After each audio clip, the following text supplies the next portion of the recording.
Olá, meus queridos, minhas queridas, saudade de vocês todos. Puxa vida, não é fácil estar aqui em casa, eu sei que o mesmo ocorre com vocês, né?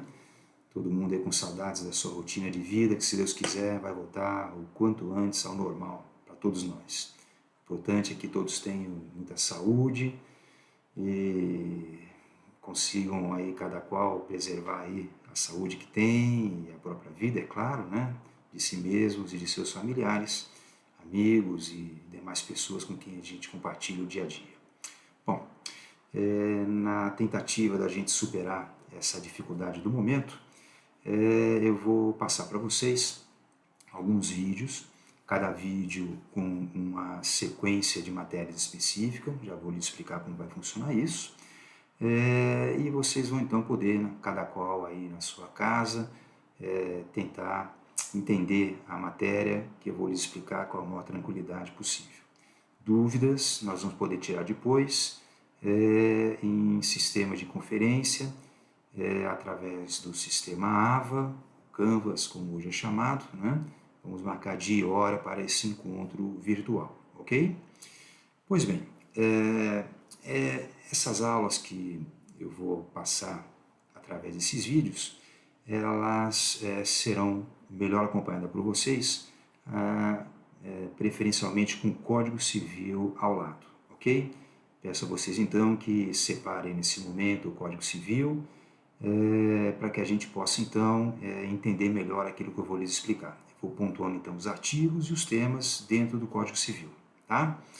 Então, aqui as aulas que eu vou passar, repito, não vai ser nada diferente, fora a ausência de contato, daquilo que nós temos em sala de aula, tá? Vamos então iniciar. Essa primeira aula, gente, esse primeiro bloco, diz respeito ao tema da herança e sua administração, tá? Nós vamos então fazer uma pontuação, fazer um percurso entre os artigos 1791 até 1797 do Código Civil. Então, por favor, abram nessas páginas correspondentes para que a gente possa iniciar e acompanhar o tema, tá? Vocês vão observar que parte do que eu vou lhes dizer agora já foi dito em sala de aula.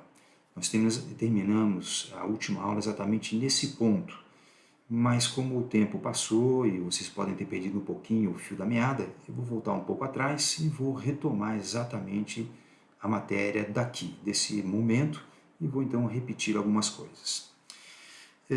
Nós vimos na última aula que esse setor da matéria nos apresenta mais um princípio importantíssimo. Tem lembrança disso? O princípio é o da indivisibilidade da herança. Esse princípio nos diz, você deve se lembrar, que a herança forma um todo unitário. Ele é tratado como uma coisa só, uma coisa única, né?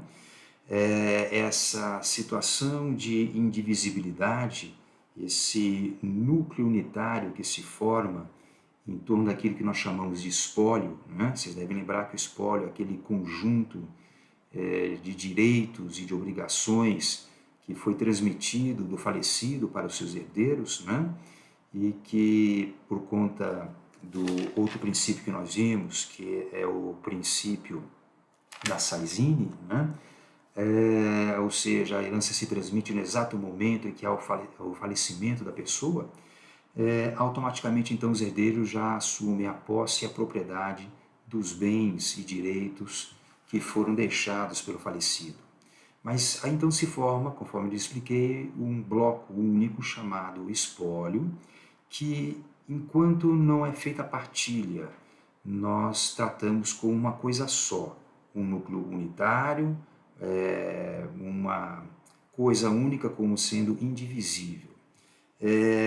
Essa indivisibilidade, repito, ela só termina com a partilha.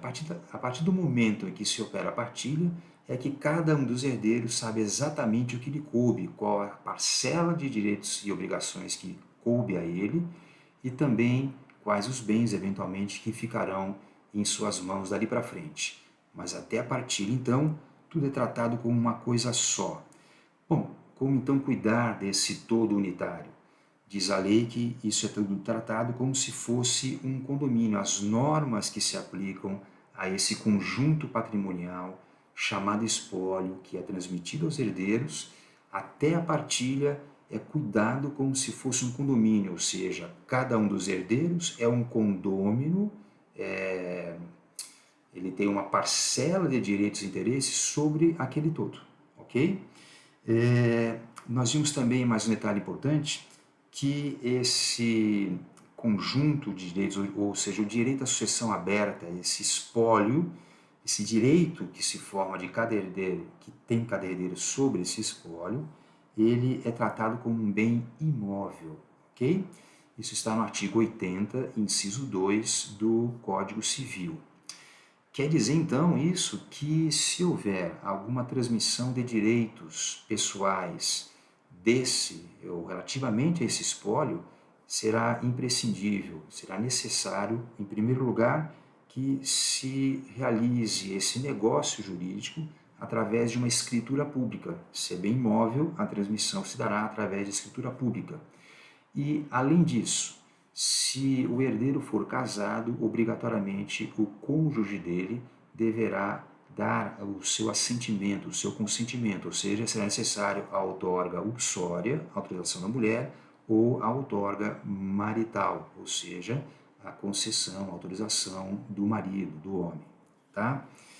Bom, então essa é a questão primordial que nós temos.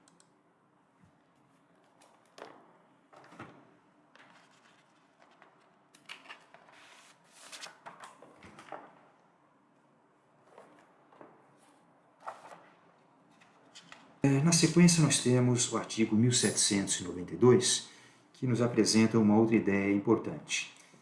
Dissemos que o que se transmite pela herança, ou seja, o que forma o espólio, são direitos, são bens móveis e imóveis, mas também eu lhes disse que são deveres, ou seja, as obrigações que não sejam personalíssimas e foram deixadas pelo falecido são transmitidas aos seus herdeiros. Os herdeiros passam a ser os responsáveis por essas obrigações. Bom, então fica a dúvida, quer dizer que o meu pai formou uma dívida, ele deixou um débito e eu é que terei que pagar? Ou seja, caberá a mim, que não fiz dívida nenhuma, que construí o meu próprio patrimônio, vou ter que arcar com essas obrigações paternas, né? Então parece injusto em primeiro momento. E o artigo 1792 ele nos dá a limitação desse dever transmitido. Diz que o herdeiro não responde por encargos superiores às forças da herança, ou seja, as forças da herança são o limite da obrigação individual dos herdeiros em relação às obrigações deixadas pelo seu antecessor. Como é que fica isso então? O que seriam essas forças da herança? As forças da herança correspondem exatamente ao patrimônio positivo deixado pelo falecido. Então vejam que no frigir dos ovos e no final das contas, o que responde pelas obrigações do falecido é o próprio patrimônio dele. Ou seja, desde que estejam delimitadas essas forças da herança, ou seja, seja perfeitamente indicado quais são os bens positivos deixados pelo falecido, estes bens é que estarão respondendo pelas obrigações que o falecido deixou. Agora, há um problema. O ônus da prova dessas forças da herança compete exatamente ao herdeiro. É o herdeiro que tem que provar qual é o limite desse patrimônio positivo deixado pelo falecido. Diz a lei, nesse artigo 1792, que ele não precisa fazer prova se tiver a demonstração através do inventário, ou seja, o inventário é o campo onde haverá constatação exatamente do volume de bens deixados, de bens positivos deixados pelo falecido. Então, quando há inventário, basta fazer a demonstração no inventário daquilo que foi deixado de patrimônio positivo, e aí está então a limitação das forças da herança, e é até aí, e só até aí, que poderá haver o avanço dos credores em termos de penhora de bens para satisfazer os seus créditos. Né? Quer dizer, então, que até esse momento, com esta comprovação, o patrimônio individual dos herdeiros não será tangenciado em execuções contra o falecido ou contra o espólio. O problema acontece quando os herdeiros não iniciam o inventário ou arrolamento, porque aí então eles têm que provar exatamente qual foi o valor dos bens herdados, ou seja, qual é esta força da herança, qual é o limite dos bens positivos deixados pelo falecido. E aí tudo se complica, porque muitas vezes, com o decorrer do tempo, essa prova vai se esvaindo, vai se mostrando de difícil obtenção.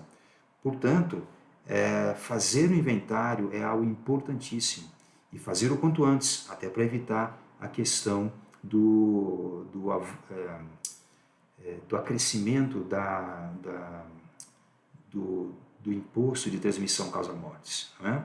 Então, é preciso fazer sempre o inventário e o arrolamento, porque ali está a prova e a segurança dos herdeiros acerca das forças da herança que lhe foi deixada.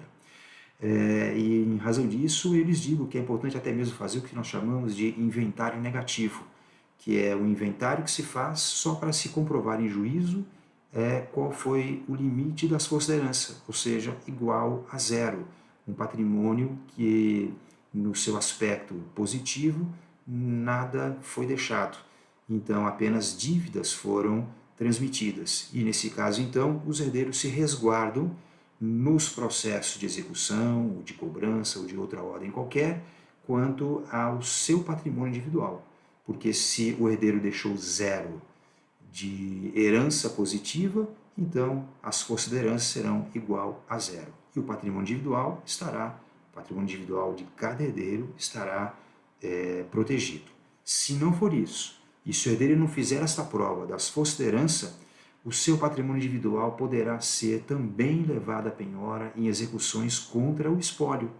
Por que isso? Porque então se presume que houve a mistura, a mescla do patrimônio do falecido ao patrimônio individual de cada herdeiro. E assim sendo, não se podendo verificar o que é de um e o que é de outro, aquilo que está em mãos no momento dos herdeiros pode ser levado à penhora, à constrição, nas execuções contra o espólio.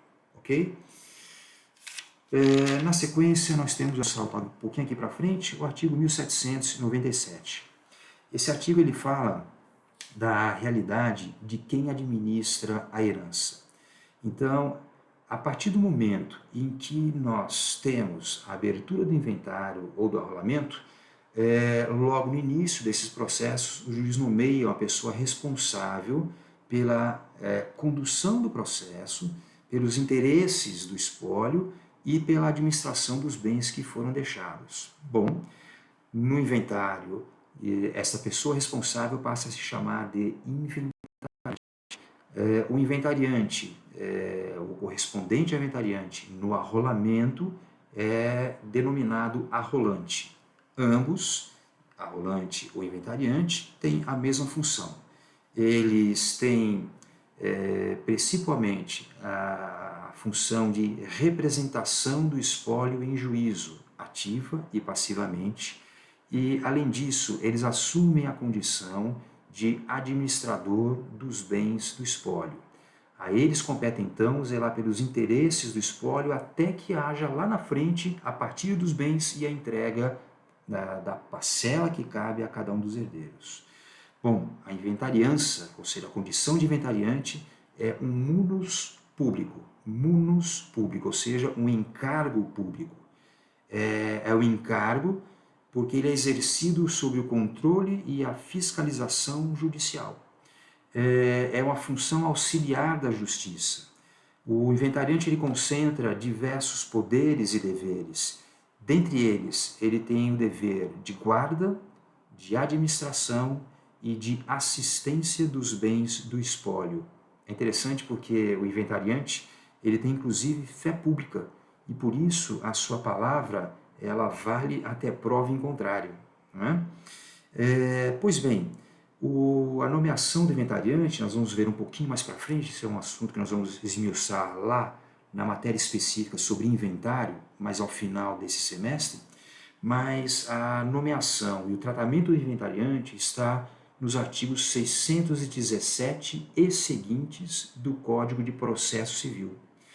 O inventariante ele tem uma preferência para a nomeação correspondente, vamos ver isso mais adiante.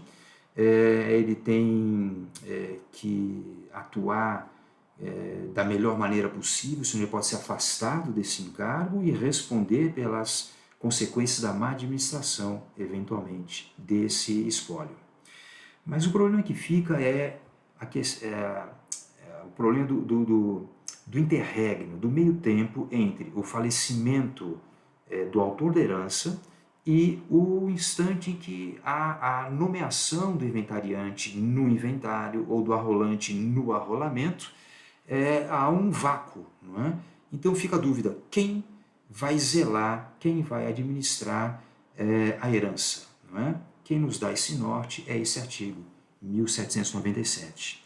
Nesse artigo, então, está dito que até o compromisso do inventariante, que quando o inventariante ele é nomeado, ele assina um compromisso de bem agir, de bem atuar dentro dos critérios da lei, do que se espera da sua atuação, porque ele é responsável pela manutenção dos bens, pela conservação deles e final entrega a cada um dos herdeiros da parte que lhes cabe. Então, até esse compromisso, quem administra a herança são as pessoas que estão descritas aqui nesse artigo 1797, numa ordem preferencial. Em primeiro lugar, diz aqui o inciso 1º, será o cônjuge ou companheiro sobrevivente, não é? Ou seja, o cônjuge ou companheiro superstite, ou seja, é aquele que ainda está vivo e que compunha o casal que agora, infelizmente, terminou por conta da morte de um deles.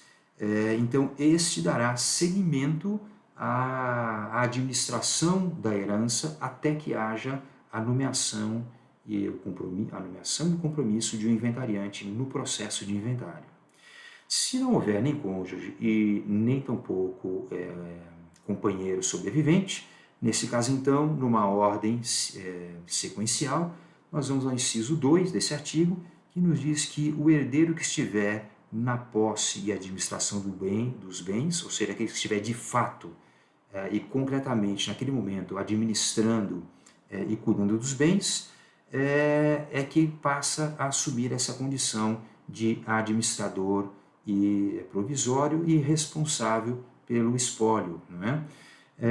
Se houver mais de um que esteja atuando dessa forma, ou seja, zelando e administrando os bens da herança, então aquele que for o mais velho, aquele que tiver mais idade, é que passa a ser o responsável pelo espólio. Se não houver nenhum dos herdeiros nessa condição, que esteja administrando e na posse administrando a herança, estando na posse dos bens da herança, então o seguinte será o testamenteiro. O testamenteiro, nós vamos ver também um pouquinho mais à frente, é a pessoa indicada pelo próprio testador, quando ele faz o testamento, que fica como responsável pelo cumprimento dessas disposições de última vontade, né? É o próprio, então, autor da herança, enquanto vivo, quando ele escreve o seu testamento, ele já indica a pessoa que terá essa responsabilidade. Agora, então, se não houver nenhuma das outras pessoas indicadas nos incisos anteriores, é ele quem vai assumir a condição de administrador da herança.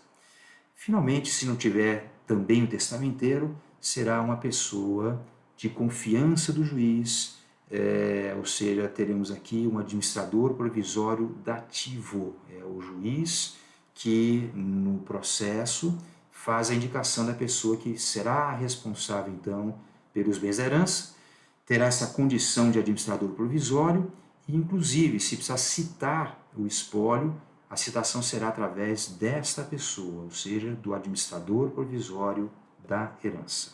Ok? Muito bem. Após o compromisso assinado pelo inventariante, desaparece essa figura do administrador provisório e toda essa responsabilidade passa, então, automaticamente para as mãos do inventariante ou do arrolante nomeados no processo e que vieram a assinar na sequência um termo de compromisso no processo, ok? Na sequência, nós temos, já chegando ao final desse tópico, dessa sequência de artigos, o artigo 1793 até o 1795. Esses 3 artigos, eles falam especificamente da cessão de direitos hereditários. Então fica sempre a dúvida, é possível fazer uma cessão dos direitos hereditários? Sim, é possível, mas sempre, somente, apenas depois da morte do autor da herança, ou seja, só depois do falecimento do cidadão que deixou os bens, ou seja, quando ele se transforma em decujus, que é possível falarmos em algum tipo de negócio jurídico em torno dos bens deixados por ele. Então eu só posso negociar os meus direitos à herança depois em que eu me tornei de fato herdeiro, ou seja, depois que houve a morte da pessoa que era o titular daqueles bens. Porque se eu fizer qualquer tipo de negócio jurídico antes, vocês devem se lembrar, o que estará se configurando é o famoso e chamado Pacto Corvina, ou Pacto Corvino, como alguns preferem chamar, e de acordo com a regra do artigo 426 do Código Civil, esse tipo de negócio jurídico será nulo de pleno direito à proibição expressa sobre qualquer tipo de negócio jurídico que tenha por objeto uma herança de pessoa ainda viva. Então, se o dono dos bens, se meu pai estiver vivo ainda naquele momento, eu não posso fazer nenhum tipo de cessão de direitos meus à herança do meu pai, estando ele vivo naquele momento. Mas depois da morte dele, eu já sou herdeiro, já tenho os direitos consequentemente decorrentes do princípio da Saisine e já posso, se quiser e tiver interesse, em fazer uma cessão desses direitos hereditários. Bom, o que é então a cessão dos direitos hereditários? Nada mais é, gente, do que a transferência que o herdeiro faz, o herdeiro tanto faz legítimo ou testamentário, a uma outra pessoa relativamente ao seu quinhão hereditário, seja total ou parcialmente, porque eu posso negociar apenas uma parte desses meus direitos, né? Faço então a transferência para uma outra pessoa. E isto, repito, só é possível após a abertura da sucessão, tá? Então, cessão de direitos hereditários é negócio inter vivos, ou seja, eu negocio com outra pessoa viva um direito que já está em minhas mãos, que já está comigo, relativamente à herança que me foi deixada, tá? Nesse caso, haverá o pagamento de 2 tributos, ou seja, na medida que eu negocie com uma outra pessoa e faça esta cessão, eu tenho que pagar um tributo inter vivos, tá? E na sequência, ao vir ao processo e ser feita a transferência dos bens, paga-se também da mesma forma o imposto de transmissão causa mortis, ou mortis causa, tá? O artigo 1793, ele nos diz que o direito à sucessão aberta, bem como o quinhão, pode ser objeto de cessão e deve ser feito, diz o artigo, no seu caput, através de escritura pública. Lembrem-se que lá atrás eu lhes disse que a herança, este espólio, ele compõe um núcleo unitário, é tratado como uma coisa única e as regras que gerenciam esta massa chamada espólio seriam as regras relativas ao condomínio. E o artigo 80, inciso 2, trata este espólio, trata esse direito à sucessão aberta como um bem imóvel. Portanto, olha aqui, está a comprovação disso também nesse caput do 1793, dizendo que deve ser feito através de escritura pública. Professor, mas e se o espólio só tiver bens móveis? Só ficou lá alguns carros, só ficaram alguns bens na casa, utensílios, móveis, enfim, nenhum imóvel, mas apenas coisas móveis, dinheiro, algumas joias. Será que aí então será tratado também como um bem imóvel esse conjunto patrimonial? Sim, a resposta é positiva, não é? De novo, vem a confirmação do artigo 80, inciso 2. Esse direito à cessão aberta é tratado como bem imóvel. E a cessão agora tem que ser feita obrigatoriamente através de escritura pública, necessariamente. Tá? E mais, lembre-se, se o herdeiro que faz a cessão, o herdeiro cedente, for casado, dependerá da outorga uxória ou da autorização marital. Tá? Pois bem, é importante dizer que nenhum herdeiro pode pretender ceder nenhum bem isolado do espólio. O que ele pode vender é o seu direito geral à herança, ou seja, a sua cota-parte de herança. Ele não pode vender nenhum bem individual. A venda individual de bens somente será possível, é o que diz a sequência desse artigo 1793, se houver dois elementos. Primeiro, concordância de todos os herdeiros. E, em segundo lugar, autorização judicial.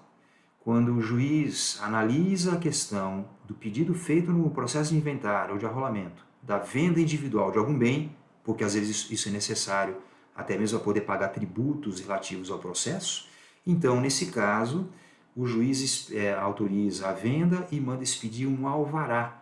É com esse alvará, ali está a autorização para que então o inventariante saia a campo para fazer a venda do bem. Depois ele vai prestar contas no processo de inventário e vai então, a partir daí, administrando esses valores, pagando os tributos e resolvendo mais o que seja necessário a esse respeito. Tá certo? Então é possível a venda individual apenas nesse único caso. Nenhum herdeiro, repito, pode sair por aí vendendo ele sozinho, sem autorização judicial, nenhum bem, nenhum elemento que compõe o espólio. Tá certo? E mesmo assim, se houver a cessão de direitos de algum herdeiro, se ele pretender ceder os seus direitos, ele deverá oferecer, em primeiro lugar, para os demais herdeiros, para os demais sucessores. Os demais sucessores têm preferência na aquisição dos direitos hereditários. Prefere-se, a lei preferiu, que fique no âmbito do espólio e dos próprios herdeiros esses direitos, que não nas mãos de um terceiro.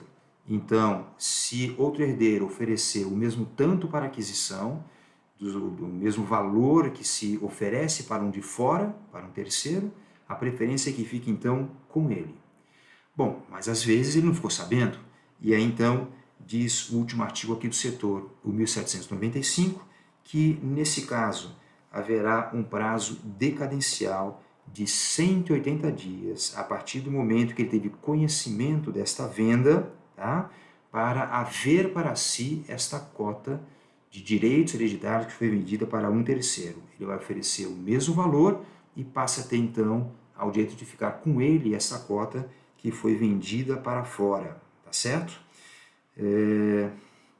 Basicamente então, desse setor é isso que eu tinha a lhes passar. Agradeço a atenção, a paciência e repito, dúvidas vamos tirar aqui lá no sistema AVA, denominado hoje Canvas. Vocês terão oportunidade, então, de tirar essas dúvidas comigo, tá certo? Obrigado a todos, boa sorte, muita saúde e felicidades para vocês. Até o próximo vídeo que vem na sequência, então. Até mais.